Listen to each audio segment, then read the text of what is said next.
15 attività di Borgo Leon, siamo in via Beata Giovanna Bassano, in prima linea per aiutare due realtà più che mai attive e presenti in città. Così, in occasione del periodo natalizio, la casetta di Natale allestita in borgo ha raccolto fondi che sono stati devoluti alla Città della Speranza, il centro di ricerca e cura delle oncoematologie infantili, e Casa Sichem, che accoglie donne e bambini in fuga da situazioni di violenza domestica.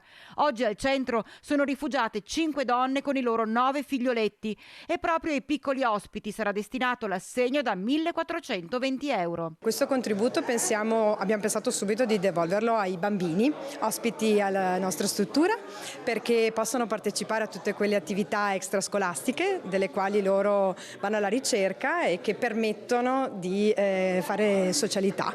2.350 euro invece alla Città della Speranza. Io devo ringraziare tutti quanti qua a Bassano per la mano che ci hanno dato.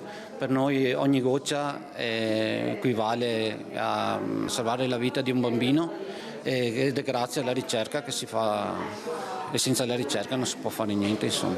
Un senso di condivisione e aiuto che i bassanesi dimostrano ogni giorno. Quando parliamo di socialità penso che tutte le associazioni, compresa la nostra, ma tutti i commercianti e tutti i cittadini devono dare il loro contributo.